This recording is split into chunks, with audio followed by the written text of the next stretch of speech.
Hi, it's Mac from TheRubiksCubed. I don't know about you, but I haven't put a lot of thought into cube reviews and criticism of cubes before. But recently I watched two very good videos that sort of changed my mind about how we should be approaching cube reviews. The first video was by Alpha Media, and he was talking about Anthony Fantano, a music reviewer that I watch very, very often. The second video was by Video Game Donkey, who was talking about, obviously, video games. But both videos really were talking about specifically criticism of their respective hobbies. And I learned two very key things that I want to use going forward for cube reviews.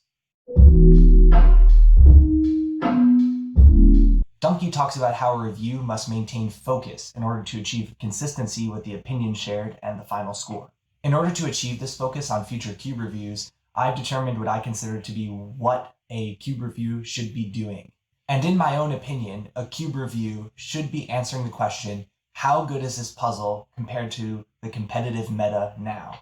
The competitive meta meaning what cubes are used most commonly competitively right now. So in 2012, if I was doing a review on the Shangxiao Wind, the question would be, how good is the Shangxiao Wind as compared to a Dian Zanchi? Whereas today, the question for a Dian Tangyong V2 review might be, how good is the Dian Tangyong V2 compared to a GAN X? From identifying this focus, it becomes a lot more clear what's relevant to answering that question. And it's two things really, performance and feel. Performance discusses things like structure, or how a cube responds to misaligned turning, or basically corner cutting. Flow, or how easily one turn moves into the next turn.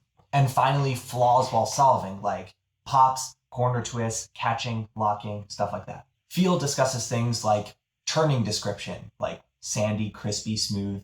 Stability, or how elastic, loose, or tight a puzzle feels. And finally, speed, how fast it turns. After identifying these two things, it became clear to me that other factors, like mechanism features and price, that sometimes are considered relevant to the puzzle, aren't really specifically relevant to how that puzzle performs. As a result, things like interchangeable magnets or a high price point won't specifically go into how a cube is scored. Those are afterthoughts. Because, like Donkey said, the most important thing a critic can do is maintain focus in answering the fundamental question. So those sort of pieces of information will not be considered in the scoring of the puzzle. I'll be using a 10-point scale. 5 is an average puzzle. Everything 8 and above has main potential. 9s can be considered to be in the competitive meta, while 10 is almost a unanimous market best. On the flip side, 3s and belows are considered competitively unviable, with 1s being so bad that you might as well quit instead of compete with them.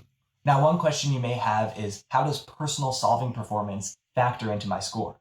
Well, personal use, including personal failures, successes, and just how often I want to use the puzzle, are really what inform the decision to begin with. And this leads to my second point, which is something I learned from Anthony Fantano, the internet's busiest music nerd. Y'all know it's just my opinion, right? Something I learned from Alpha's video discussing Anthony Fantano is that critics share their opinions. They shouldn't be pursuing objective fact. Because in reality, we're all biased in our own ways, and pursuing objective fact really isn't something that's possible.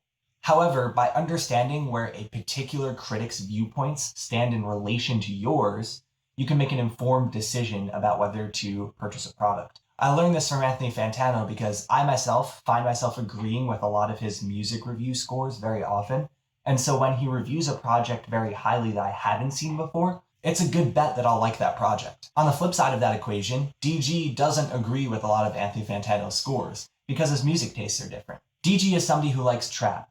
Anthony Fantano is somebody that doesn't rate trap rap that highly very often. So if he comes out with a review of a trap album and rates it very highly, you best believe that DG's gonna love that album because relatively the scales are shifted. The key point is where you stand in relation to the critic's opinion and knowing and being aware of that opinion. My goal is to share my opinion on a puzzle. And by learning my tastes and whether you agree or disagree with me, you can make a smarter speed-solving purchase.